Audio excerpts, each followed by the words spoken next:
This is Chris Hedges, and you're listening to the Ralph Nader Radio Hour. Stand up, you've been sitting way too long. Welcome to the Ralph Nader Radio Hour. My name is Steve Scrovan, along with my co-host, David Feldman. Hello, David. Hello, Steve. And, of course, as always, our producer, Hannah Feldman. Hello, Hannah. Hello, Steve. And it's not a Ralph Nader Radio Hour without the man of the hour, Ralph Nader. Hello, Ralph. Hello, everybody. All right, so the gang's all here for today's program, where we are going to do a deep dive into AI. According to a recent Gallup poll, 7 in 10 Americans oppose constructing data centers for artificial intelligence in their local area. This comes as no surprise to groups like Public Citizen, which has been studying the impact of these massive data centers on everything from consumers' electric bills to the global climate crisis. Tyson Slocum is director of Public Citizen's energy program, and he's going to lay out the threats these data centers pose and how communities across the country are already resisting. Then in the second half of the program, we welcome New York Times reporter David Wallace-Wells, who in a recent New York Times Magazine piece titled, "AI Populism is Here, and No One is Ready," he argues that tech oligarchs like Sam Altman and Dario Amodei, anxious about their technology taking over the world, didn't count on a backlash from real live human beings. Will the people armed with pitchforks and Molotov cocktails rise up against this small band of billionaire tech bros before the machines do? As always, somewhere in the middle, we'll check in with our tireless corporate crime reporter, Russell Mokhiber. But first, resistance to data centers is growing. David? Tyson Slocum is director of Public Citizen's energy program, covering the regulation of petroleum, natural gas, and power markets. He serves on the U.S. Commodity Futures Trading Commission's Energy and Environmental Markets Advisory Committee and frequently intervenes before the Federal Energy Regulatory Commission, representing the interests of household consumers. Welcome to the Ralph Nader Radio Hour, Tyson Slocum. It is my pleasure to be here. Thank you. Welcome indeed, Tyson. Listeners, this is going to be on data centers and the huge opposition all over the country.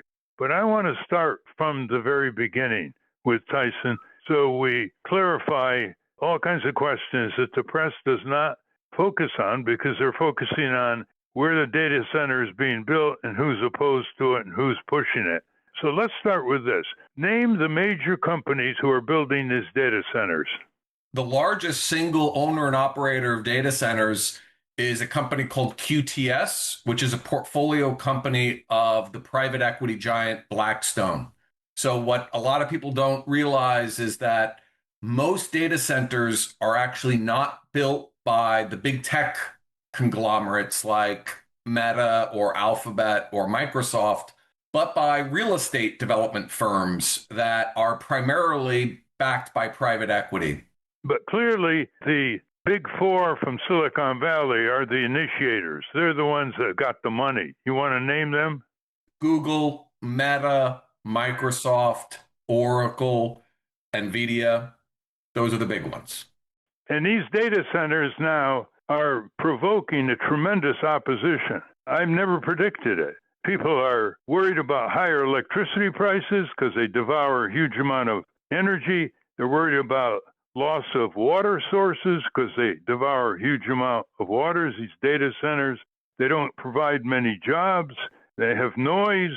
They take up valuable land, and they manipulate politicians. They give campaign money. They cut sweetheart deals. Some of them are getting exemptions from sales tax, exemptions from property tax. Some of them, not all of them. It depends on how vigorous the local and state governments are. Give us an idea how much a data center is costing, where they're getting these enormous hundreds of billions of dollars a year that they're starting to spend, these Silicon Valley companies. Give us the terrain. Tyson Slocum. Yeah, so data centers are becoming sort of the physical presence of how a big tech company is able to have its market share of AI recognized. So a lot of AI applications at this point are theoretical. They are promised in the future that they are going to be replacing entire industries within our economy. And so, as you know, Wall Street and the equities market values not just what a company is doing today, but more importantly, how they're positioned in the future. And what Wall Street and investors and what big tech companies are selling is this vision that AI is going to replace everything else, and that AI is going to be monetized, that you are going to have to subscribe and pay for their intelligence that is going to be replacing your kids' jobs and everything else. And so, because so much of AI application from a market perspective is speculative, the primary way that investors are measuring how a big tech company is performing in dominating market share is what is your data center capacity to produce generative AI and store and manage this data. And so data centers have become the sort of steel in the ground measuring stick of how to determine whether or not a big tech company is dominating in artificial intelligence market share. And so, okay, let's break it down now. How big are these data centers? How many are there already operating? How many are under construction? And how much money goes into building these data centers? Give us some data on the ground, so to speak. Yeah, so there are hundreds of data centers that are located all over the country. And we've been building and operating data centers for a very long time. When you take a picture on your Android phone and you store that picture in the cloud, there's a data center. There's a data center needed to stream Netflix and other entertainment services like that. What has been different is that the computing power necessary to support generative AI and large language models is so many orders of magnitude larger than all of the existing data centers. That's why it's only been in the last 2 or so years that it's become a super controversial thing, because now there are hundreds of proposed data centers under construction or being proposed in every US state. And whether or not these are going to be built is really the key fight that we're seeing at the state and local level right now. How many square feet is an average data center? It really depends. You've got smaller scale data centers that can just fit inside a normal size warehouse. And then you've got so-called hyperscale data centers, which there are none in current operation, but several proposed and under construction. And those are typically defined as having computing power that requires at least 1,000 megawatts of electricity in order to supply the energy for the microprocessors to produce that artificial intelligence. So it really runs the gamut. We've got a lot of small scale ones that are tucked away into a commercial or industrial neighborhood, and you've got much larger ones. So it really depends. But again, the big tech companies, in a race to control perceived market share, keep announcing larger and larger data centers that really is just about public and market jockeying for perceived market share. And then in addition, Ralph, there are a lot of data center proposals that do not have a client secured yet. So they don't have a big tech client. And this is because as Wall Street creates a massive speculative financial bubble for big tech valuations, you're now seeing a corresponding real estate speculative bubble as developers seek to cash in on the AI tech bubble by buying up land. A lot of times it's farmland, and they do it under an LLC, secure initial permits, and then go out and try to find a client to lease the facility to.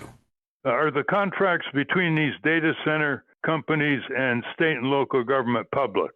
Have you seen them? Have you got them? Most of the time, no. Most of the time. So what we have seen are a proliferation of what's known as non-disclosure agreements. That's when a project developer comes to the local community and says to the mayor or to the zoning board or to the county economic development commission and says, listen, we've secured rights to land in your area. We are considering building a data center.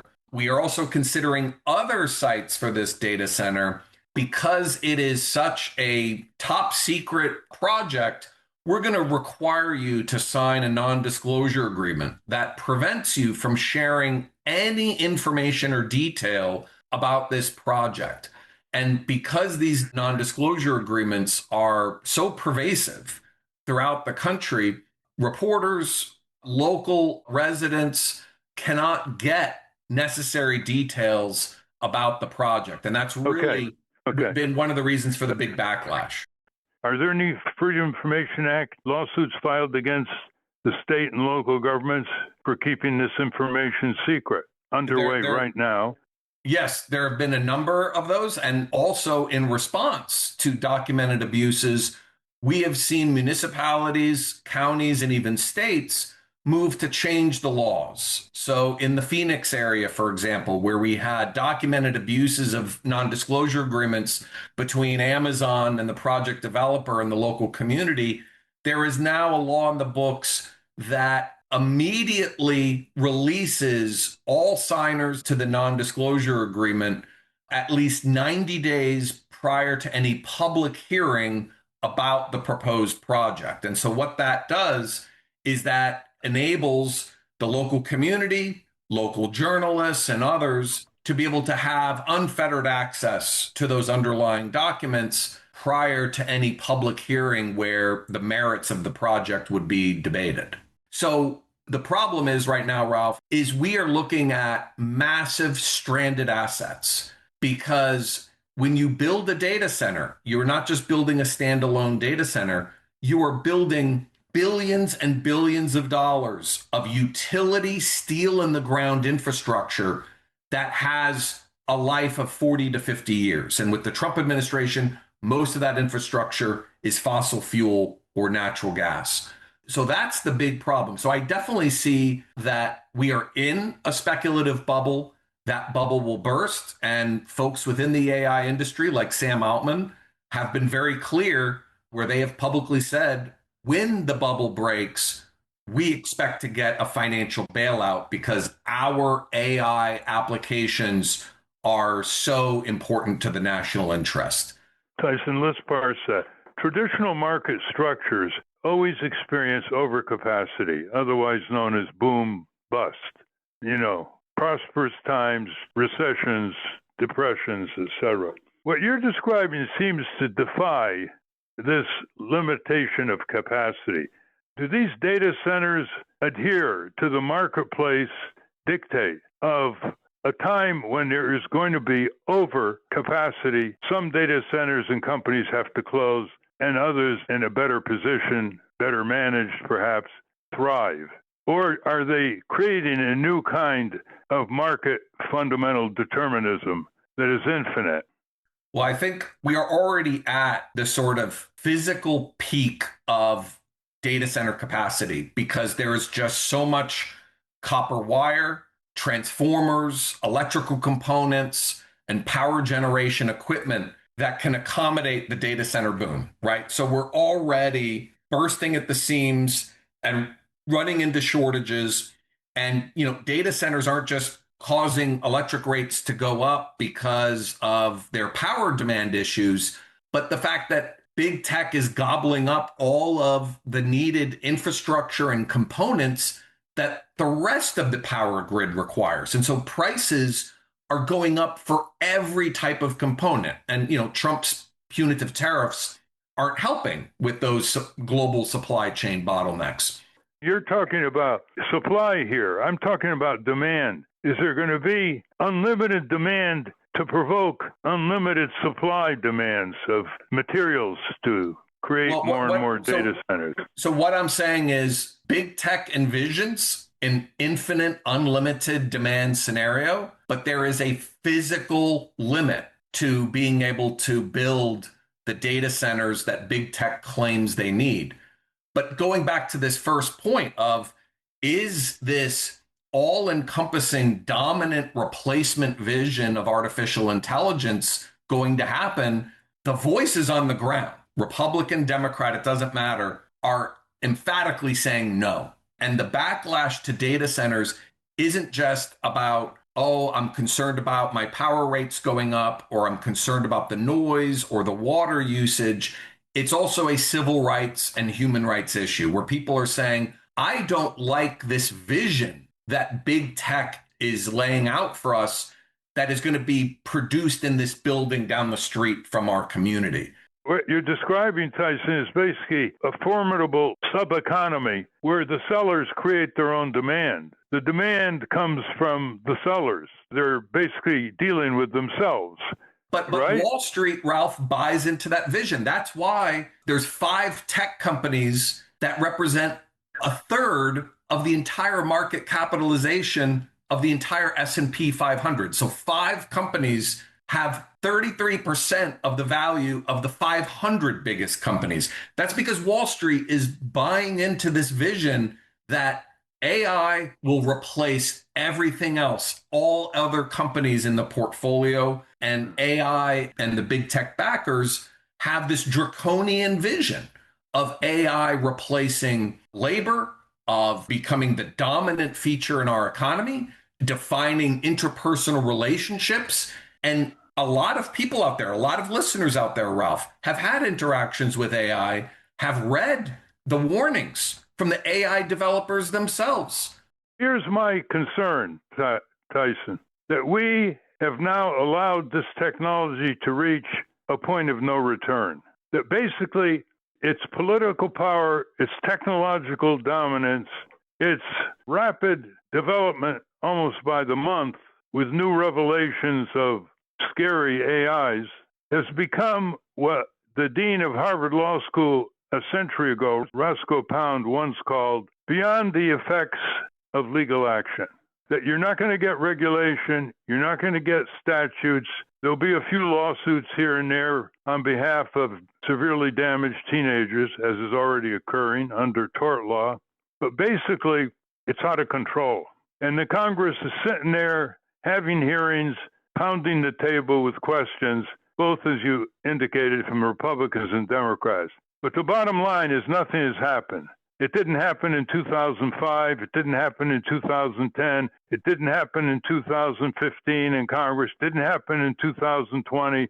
And there's no indication that any bill is heading out of committee and going to the floor. What's your reaction to all this? Is it beyond the effects of legal action? It cannot be controlled. Absolutely not. So at the federal level and at Congress, Congress has been completely inept, and the Trump administration seeks to accommodate whatever big tech wants. So did Biden administration. Right, the Biden administration was a problem as well. Not as overt. But at the state level, Ralph, we are seeing huge pushback. And this is why the Trump administration last year publicly pushed and tried to enact into law a 10-year moratorium on any state law regarding artificial intelligence. Because the Trump administration, aligned with big tech, is trying to stop states from regulating artificial intelligence content, to protect kids from predatory practices, and to adequately regulate the energy and resource uses for data centers. So Trump and big tech are trying to spin a tale that the AI revolution is inevitable and there's nothing to do to fight it. But what we're seeing at the ground level, Ralph, is bipartisan outrage at this vision that none of us consented to and that none of us want. And my fear is that the Democratic Party, which historically has been aligned with big tech and relied upon big tech to finance their campaigns, some corporate Dems are panicking and seeking to try and accommodate big tech to try and pry them from Trump and the Republicans. And so I think the other civil war that's going on here is within the Democratic Party. Is the Democratic Party going to listen to the people, to the base, who say, we do not want this draconian, all-encompassing, controlling vision of artificial intelligence and a data center in every neighborhood? Or are they going to go with what big tech and their trillions of dollars want? And I think what we're seeing right now, Ralph, is huge, sustained, and well-organized opposition in deep red, deep blue districts. It really doesn't matter. And the thing that is unifying all Americans in 2026 is opposition to AI and data centers. Let me interrupt here. Let me counter the obsolescence of your declared hopes, which our listeners have just heard.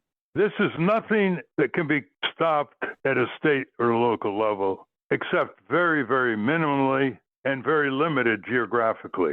This is a global field of action by the Silicon Valley fanatics.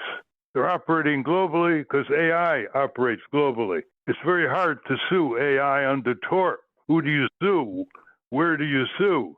It's everywhere. It doesn't recognize national borders. So you can have, a spurt of defiance and regulation in this state and that state. And it's good to keep the fires of revolt and resistance alive. But it's only nibbling at the edges. We have to start nationally here. We have to federalize the charters of these giant corporations and rewrite the compact with these companies and society from the early 1800s when the modern corporation was chartered by legislative action, the textile companies. All obsolete. We have to get these giant companies out of their chartering jurisdiction of Delaware, Nevada, and now Texas. And the basic question is, they are developing essentially governmental powers, not market powers or corporate powers. They've reached a level now where they are our government, the corporate governments. And we have to escalate our urgencies to that level. It's more than just the hour is late. The hour is over. So we have to go back and respond with a completely unprecedented level of public interest standards, etc., including whether this technology should be allowed at all. Remember, the supersonic transport planes were considered inevitable, and they flew from Paris and London to Dulles Airport, but eventually they were blocked, and we don't have supersonic passenger planes. It's not often that if technology is blocked, we have to start thinking of that it is basically unable to adhere to the health, safety, and economic rights of a civilized society. It's transcending them, and even their promoters are getting scared to wit. They're starting to talk about a universal basic income for the proletariat that is now completely unemployed. You think your job is going to be taken in 10 years by AI? I certainly hope not. But Ralph, No, I'm not asking you whether you hope. Do you predict? I don't think my job, but a lot of jobs, if big tech gets its way. I agree with everything you said, Ralph. And that's why we need to break up big tech. They are engaged in too many activities and dominate too many of those activities. It's an antitrust issue. Their political and economic control is way too concentrated. We need to get Lena Khan back into running the Federal Trade Commission and going after big tech. Tyson, you're obsolete. This is nothing that can be dealt with by any trust. You're just breaking up big monsters into smaller monsters who then become big monsters. Forget about that. You better have a roundtable discussion with people who can basically predict the rest of the century here as best as they can. Forget about that antitrust. Now, Bernie Sanders wants a moratorium on these data centers, and you disagree. You're too modest. You're going to be overwhelmed by the reality. Why are you opposed to Bernie Sanders? I'm not opposed to Bernie Sanders. What I said was I am opposed to a federal moratorium on what is traditionally a state and local issue. If a local community wants to support a data center in partnership with the local hospital that is going to be 100% run on solar power with on-site battery backup storage to come up with, use AI to help cure leukemia, under Bernie Sanders' bill, that would be prohibited. It prohibits all data centers for any use until there is comprehensive federal reforms.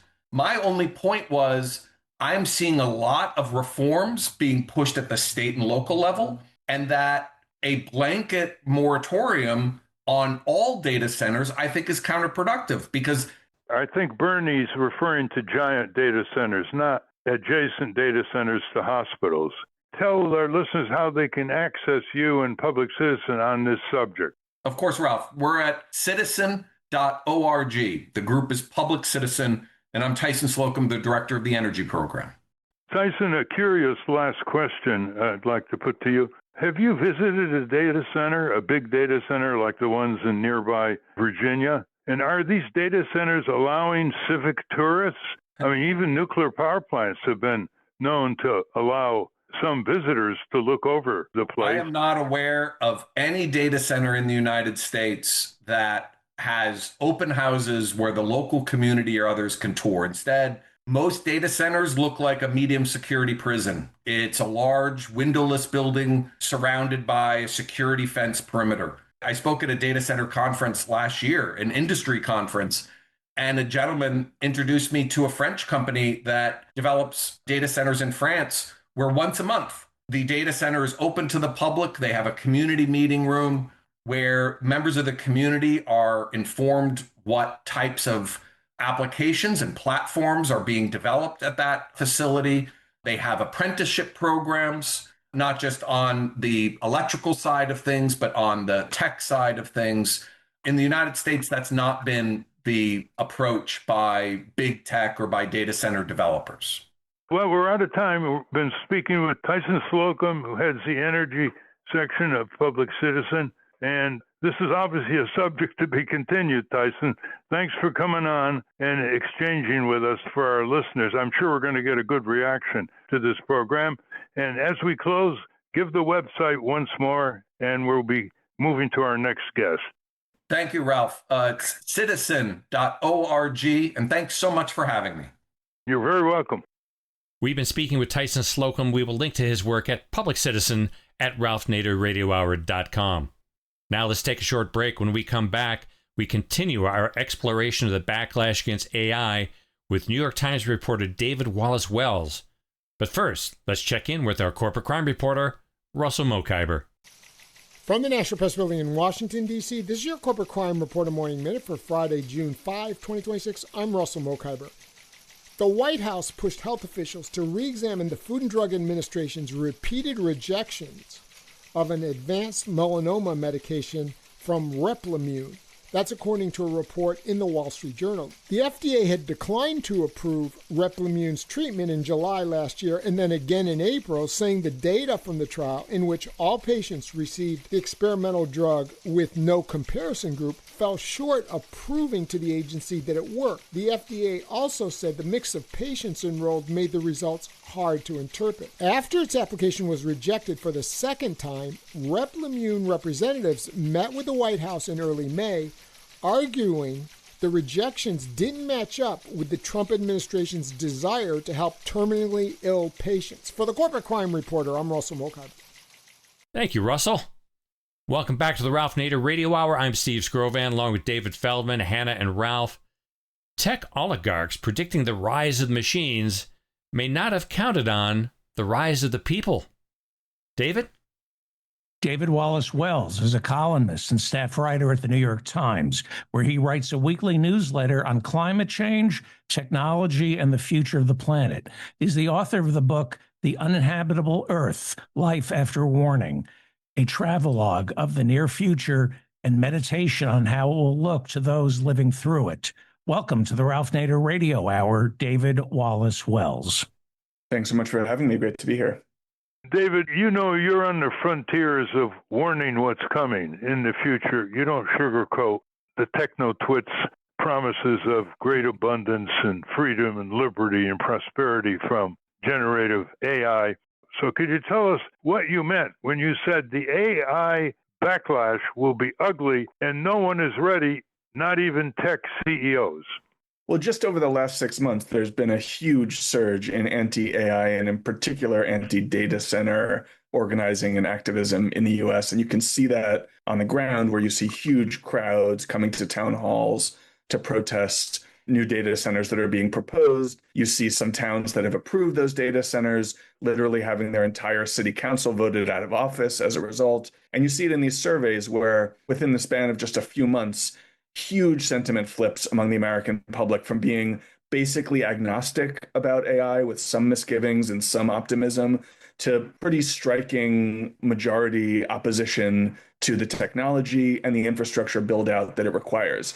Now, there's a lot of stuff that goes into that opposition. Some of it is environmental. Some of it is they just don't want this stuff being built in their backyards. Some of that is about electricity prices that are going to be driven up to some degree by data center usage. Some of it is about the ultimate impacts of the technology and what it will mean for employment and the future of the American economy. But I think underneath all of that, and really at the core, is this understanding that anyone with their eyes open can see pretty clearly that this is a technological revolution that has been designed and is being built by an extremely small number of people with very particular idiosyncratic, in certain ways, I think, somewhat sociopathic worldviews.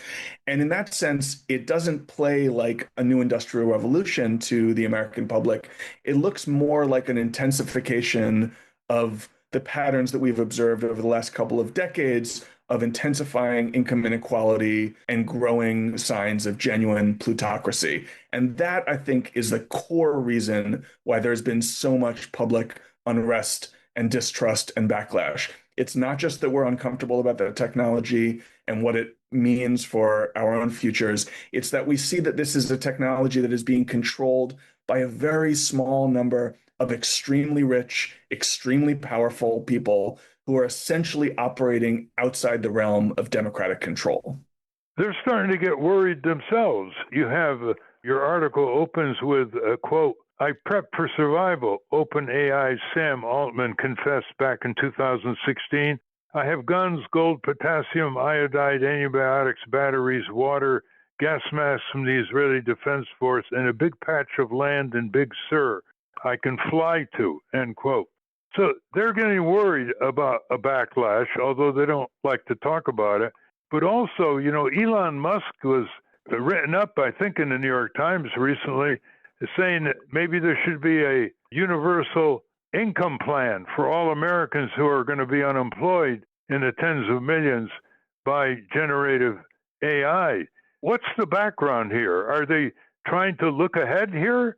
Well, I think, the quote that you read from Sam Altman in 2016, it's from a slightly different phase of his life and his sort of anxiety trajectory. That was at a time when many people who were working on AI were really worried about what they call the existential risks involved, which is to say, these are not scenarios that I personally put all that much stock into, but they have animated the worldview of many of the people who have built these systems. They believe that once AIs were able to surpass humans in cognitive ability, pretty soon we'd find ourselves in a situation where that machine intelligence was running the world, possibly not to the advantage of humans. So they worried a lot about what would happen if there was a kind of a Terminator scenario or a Matrix kind of scenario. They built that technology anyway, and they didn't even really stop to think along the way that if we were building this world-changing technology, which had dramatic implications, some of them positive, in the realm of, say, cancer research or whatever, but plenty of them that are quite concerning or at least nerve-wracking, that if we built this technology, talked openly about how dramatic and consequential its rollout would be, sort of casually remarked about what life would be like after there was no need for human employment anymore, they didn't even consider that that would produce any anxiety in the general public, and didn't really do much to protect themselves or their companies against that public backlash. They kind of took basically the sort of the Uber approach, where they decided they were just going to ignore public resistance, ignore regulation, barrel ahead, and trust that empowered with so much money that they could overcome any obstacles that the public threw up in their path. Now, over the last year or so, I think they've started to change their perspective on that. They've seen a lot of this polling. They've seen the resistance to the data center build out, and they've started to talk a different tune. Many of these CEOs who are kind of constantly talking on podcasts and on panel discussions and conferences stop talking casually about what it will mean when there's no white collar jobs anymore, and started talking much more frequently about what they might do to ease the transition to that post-employment future. They talk about universal basic income. They talk about the importance of redistributing the gains from AI. They talk about a new deal for AI. And lately, the last couple of weeks, they've been talking a bit more also about how much philanthropic money will be coming out of the AI boom, which is interesting in its own right, since so much of that money is being directed towards AI safety, not to the traditional goals of developmental aid like philanthropies in the past. But whether any of that talk is sufficient to calm public anxieties and whether they will actually feel obligated or compelled to try to make any of that happen, I think is very much an open question, which is maybe that's even putting it too generously. I suspect that these figures, these leaders, these companies are not especially interested in securing public consent for a technological revolution. They simply want to be given the space today to operate as they would like to. And I think it's notable, we're talking this week, the end of May, it's the same week that the Pope released his encyclical on AI, and which I think is a kind of significant document in our ongoing effort to understand the future of this technology. But what I would emphasize now in this context is simply that encyclical seemed to almost enter into a vacuum, which is to say, it is not the case that there has been large-scale, coordinated, reflective opposition to this technology. In our political sphere, in our cultural sphere, there is this grassroots rebellion that we're seeing, but there's simply nowhere obvious for that to go because so many of the leading institutions and organizing arenas of our public life have abandoned the responsibility to really oversee, regulate, and shape the forces of kind of techno-capitalism that have been unleashed here. And I think that's really unfortunate. That's one reason why the Pope stands out as such a singular figure here. It's because there are so few other people who are singing the same tune and speaking to all of the Americans and all the people around the world who may be made at least uncomfortable by this technology. It's interesting. Years ago, there was more outcry by the scientists and technologies. You'll probably remember the 2014 letter to the world by leading scientists, and even Elon Musk, as a technologist, signed it, warning that the robots can go out of control and take over the world. And it could be a global disaster for humanity. Earlier than that, around 2002, Bill Joy, a Silicon Valley type, wrote an article for Wired magazine called "The Future Doesn't Need Us," again, talking about a robotic-dominated future. There have been congressional hearings with a lot of table pounding, but really no prospect in the foreseeable future of any comprehensive regulatory legislation. But what do you see? What do you see at the state and federal legislative level? Yeah, I think there were a few hearings back when ChatGPT first came out in late 2022, early 2023. And there's been tussling over these questions in Congress and at the state level ever since, but nothing significant or comprehensive. And I think the basic story there is that the group in Silicon Valley who may be described as accelerationists, who think that the best thing that we can do with AI is to unleash it, has sort of carried the day, especially under the Trump administration. A lot of it has to do with money. These are now companies that are spending an enormous amount of money on lobbying, actually more than crypto, more than the fossil fuel business. They've been the biggest donors in this upcoming political cycle, even though the threat of regulation has been to this point relatively minor. But there's also a kind of an ideological, intellectual component to the story too. And here I would say I was really struck recently watching a conversation with Dario Amodei, who's the head of Anthropic, which is generally understood to be, of the competing leaders in the AI field, the most liberal, the most humane, the most humanistic in its approach. Each of these companies was founded because people who worked for a previous company got alarmed at what the people who were running it were doing and ran off to start their own. Anthropic is the sort of most admirable of those companies. And in general, I think that Dario Amodei, he has many faults, of all of these leaders, would be the person who I would most trust to be thinking thoughtfully and conscientiously about these questions. And I saw him in a conversation where he was saying that he didn't believe that ideology could survive the arrival of this technology because he thought it was too powerful. Its reasoning powers would be too strong, so that any debates, for instance, about the proper allocation of resources, which used to be contested in the realm of politics, would be resolved at the level of abstraction by machine intelligence, and that we very quickly would learn to simply defer to those judgments. Now, I think that's an extremely dangerous intuition, especially coming, as I said, from the member of this crew who I think is the most humanistic and thoughtful. I was going to ask you about Anthropic, because in your article, you talk about this company, Anthropic, which is probably going to go public soon, refusing to release, in your words, a new model, Claude Mythos, which the company said could find and exploit security vulnerabilities in every tested piece of software, including those used in critical pieces of global IT infrastructure, end quote. And that led to a serious conflict with the Pentagon and with the Secretary of Defense, Pete Hegseth, self-styled warrior of God, to berate and threaten Anthropic's contracts with the Pentagon. Can you explain clearly to our listeners what that was all about? These are actually two different stories which happened in sequence, and I think it's interesting that they did happen that way. So Claude is Anthropic's leading LLM model. It's basically understood to be at the frontier ahead of every other model that's been produced by any of these companies. So if you're wanting to use absolute frontier cutting edge tech, Claude is your bet. And as a result, Anthropic had entered into an agreement with the Pentagon to license its models to be used for military purposes going back. I think they started this agreement about a year or so ago. And that was notable in its own right because Dario is in many ways a kind of pacifistic figure. Now he has, like many of these people in Silicon Valley, a strong sense of rivalry and competition with China.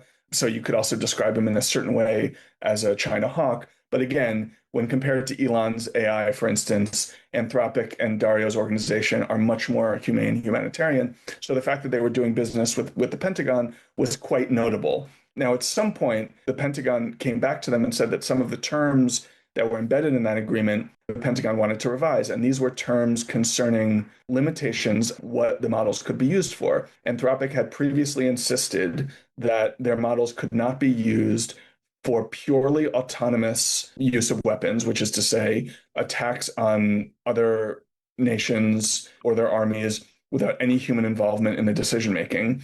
And they wanted to limit its use for surveillance against American citizens. And the Pentagon said, we need to revise those conditions. It wasn't clear whether they had particular uses that they wanted to put Claude to that would have violated either of those terms, or they were just looking a little bit further down the road and thinking in 2 or 3 years, we might want to be able to use these tools for these purposes. Let's clear this up now. But Anthropic balked and said, no, we're not going to do that. And as a result, not only did they have their contracts canceled, but they were actually declared to be a threat to national security, which has all of these downstream consequences, which are probably too easy to get into now. But for the moment, suffice to say, it would mean that anyone else doing business with Anthropic and Claude could also be prosecuted for actions against the US government. Now, that action was sort of withdrawn, but Claude remained an actor in sort of bad standing in the national security space and in the Trump administration. And then they had this further breakthrough where they came up with this new model that wasn't trained to detect vulnerabilities in IT infrastructure, but was incredibly good at doing so, such that, as you say, basically everything they tested it against, it found all of these vulnerabilities that hackers could theoretically exploit, that foreign countries could theoretically exploit, which had never been found before. And in a sense of obligation and sort of responsibility, the company basically said, we're not going to release this model because doing so would empower all these bad actors around the world who would immediately be able to take down power plants and crash banking sites. And instead, we're going to share it with a small number of critically important companies so that they can use the tool to find those vulnerabilities in their own infrastructure and fix them. And maybe at a later date, we'll release it to the public, but only once we've satisfied ourselves that all of this globally critical infrastructure was secured. So that's unfolding. And I think as a result, Anthropic is now somewhat more in the good graces of the Pentagon. The whole story does illustrate this kind of bigger question, which is both practical and philosophical, which is about how do we integrate machine intelligence and artificial intelligence, LLMs, into military decision making. And I think, one thought experiment puts us into a place where we imagine machines making decisions completely autonomously about who to target and where to go. But we're pretty far from that. And for the moment, there are still humans involved in what's called the chain of command. But nevertheless, we are seeing already in wars that we're fighting today a strange kind of phenomenon where, for instance, the US military on the first days of the Iran war targets this girls' school in Iran, kills 150 or 200 girls and their parents who are coming to the school after the first strike to rescue their children, only to be killed by a second double tap strike, that rescue mission. And we know that that target was chosen with the use and help of AI tools, including Claude. Now, in normal times, we might say, okay, who authorized that strike? Who was the person who made the ultimate decision that that school was a worthy target? We would have articles about it. We would have court martials about it. That person would be brought to some kind of military justice in time. Instead, we've had this weird story that this target was somehow chosen by artificial intelligence and therefore is a kind of a fog of war mistake being made by this new technology. And we haven't had any real reckoning with who was in charge of applying that technology, who approved the choice of target, and who was ultimately responsible. And I think this illustrates a big challenge with AI generally, which is that in this in-between period, when humans are still using these tools and are commanding these tools, are responsible for these tools, but are deferring to them to some degree, we are treating the tool itself as the decision maker and absolving the humans involved of their ultimate responsibility. On that point in your article, you offer chilling prophecies, you call it. There was a conference at Yale, and Dean Ball, the policy wonk who was an architect of the Trump administration's original AI policy, said, describing AI as, quote, this giant acid vat, end quote. He said, it will not be AI in government, he predicted. It's going to be AI as governments. Those are his words. It's going to be AI as governments. And earlier in your column, you say that this is the most personalized sales pitch ever foisted on the passive American consumer. A vision of a near total takeover of the country's economic, social, and cognitive lives by tools engineered by just 5 companies run by 5 particular people, several of whom are widely described as sociopaths, end quote. Those are your words. The reader of this article is entitled to ask, who are you describing as sociopaths? Well, I guess I would say Sam Altman and Elon Musk have both been described that way by many people who've worked with them over the years. So that's the head of OpenAI and the head of XAI. They were both involved in just recently in a lawsuit against one another in which a lot of this came out, but much of it also appears in great reporting that a writer named Karen Howe did for a book called Empire of AI. There was a recent article in the New Yorker by Ronan Farrow who documented a lot of this. You might have slightly more generous words for Demis Hassabis, who's the head of Google's DeepMind project, and Dario Mode, who's the head of Anthropic. But I think Elon and Sam are both people who have made many of those around them over the years feel truly did not have the best interests of not just humanity, but of anyone but themselves at heart. What kind of response did you get to this wake-up call of yours?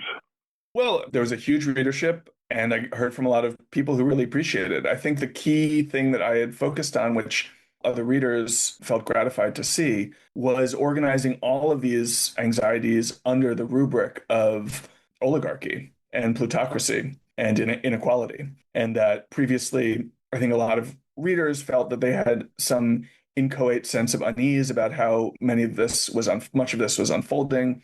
They had worries or frustrations with how little was being done at the political level to take control of it, but maybe they hadn't seen quite so clearly the way that the AI story is unfolding really as an extension and intensification of this longer term story in which the very rich, especially the very rich coming out of Silicon Valley, are exerting greater control over larger and larger shares of our public life. And it connects to something I wrote a few months ago about the billionaire's tax proposed in California, in which I noted that just between the financial crisis, the Great Recession in 2008 and 2024, the amount of political donations given by American billionaires grew 150-fold from 16 million to 2.6 billion between 2010 and 2024. Now, there are a lot of other ways in which our culture and our society and our political economy have been distorted by money. The fact that Elon bought Twitter and recalibrated its algorithms to benefit his own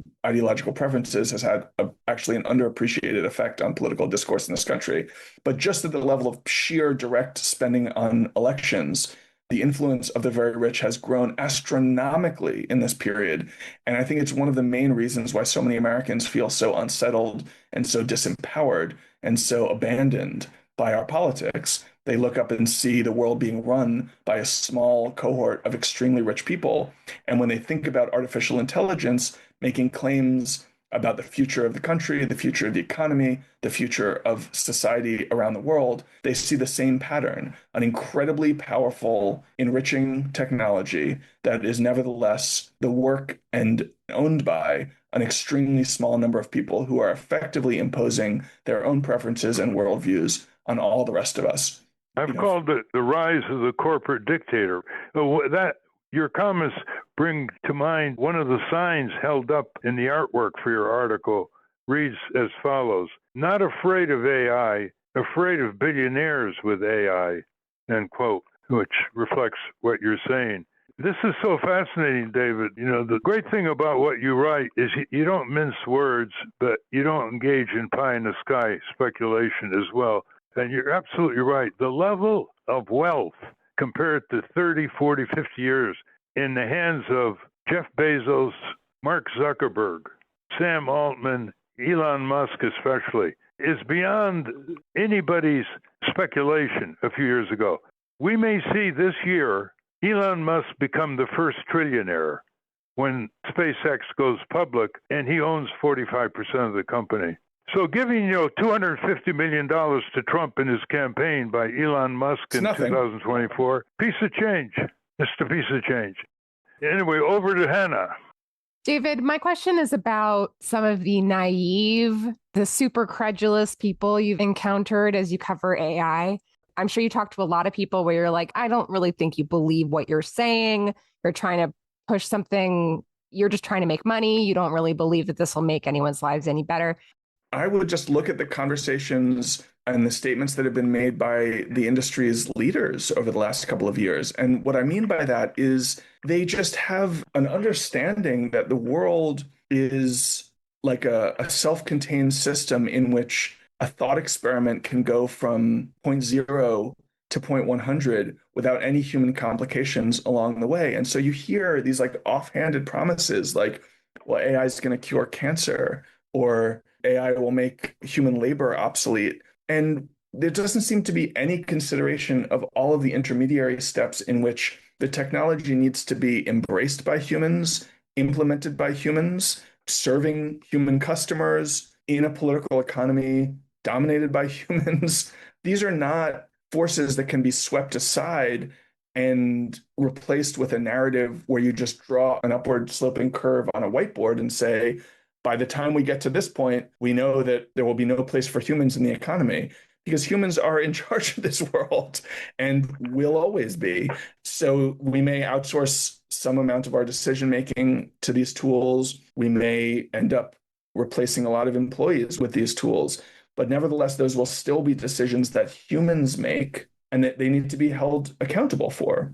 And again, when I'm talking to people in the AI world, and especially when I listen to the sort of prognostications by their leaders, I'm just struck by how little appreciation they have for the human messiness and conflict that surrounds all kinds of cultural change, all kinds of economic change. One easy example is to go back to the political consequences of the China shock from a couple of decades ago, where depending on how you measure, maybe we lost a couple of million manufacturing jobs in the upper Midwest because of globalization, technology, and the entrance of China into the WTO. We're a country of 350 million people. You could tell yourself on a whiteboard in an economics seminar, well, we'll be able to absorb those losses quite easily. We'll grow faster, et cetera, et cetera. But the political consequences of that disruption were extremely profound. We are still living through the earthquake that was unleashed by those changes, even though they were relatively small. And almost nobody in AI seems to appreciate that because they are so used to thinking of the world as something that unfolds in zeros and ones on their computer screens and not as something that is contested by humans out in the real world. And that's why I found that comment by Dario Amodei I was mentioning earlier so striking. He is the person who is the most humanistic, the most liberal of all of these leaders. And he was saying that ideology would be retired by technology. That is to say, he was imagining a future in which there would not be humans arranged in different coalitional groups competing for power and status, but in which the question of where goods were distributed, where wealth was distributed, and where resources were distributed would be managed by a kind of silicon god. And all of us would defer to that judgment. And I guess we could see a much crazier sci-fi future than I can imagine. But living in the world that I live in and living in the world that I've lived in for the last 4 decades, it is just insane to me to think that anything could come around that would retire human conflict and ideological contestation. I think we're heading, if anything, for a period of much more intense contestation. Yeah, actually, that was an astonishing statement by him. No more ideology. I think what he meant is also no more ethical legal frameworks to restrain burgeoning technological risks. Anyway, we're out of time. David Wallace-Wells, author of the recent article, The AI Backlash Will Be Ugly, and No One Is Ready, Not Even Tech CEOs.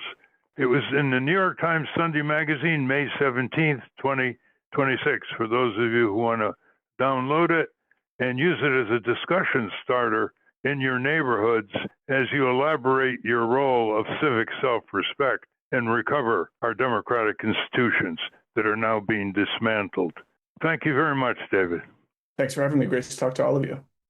We've been speaking with David Wallace-Wells. We will link to his work at the New York Times at ralphnaderradiohour.com. I want to thank our guests again, Tyson Slocum and David Wallace-Wells. For those of you listening on the radio, that's our show. For you podcast listeners, stay tuned for some bonus material we call The Wrap-Up, featuring Francesco DeSantis with In Case You Haven't Heard. A transcript of this program will appear on the Ralph Nader Radio Hour Substack site soon after the episode is posted. The producers of the Ralph Nader Radio Hour are Jimmy Lee Wirt, Hannah Feldman, and Matthew Marin. Our executive producer is Alan Minsky. Our theme music, Stand Up, Rise Up, was written and performed by Kemp Harris. Our proofreader is Elizabeth Solomon. Join us next week on the Ralph Nader Radio Hour. Thank you, Ralph. Thank you, everybody. You ought to step up, rise up, rise up. I know you ought to rise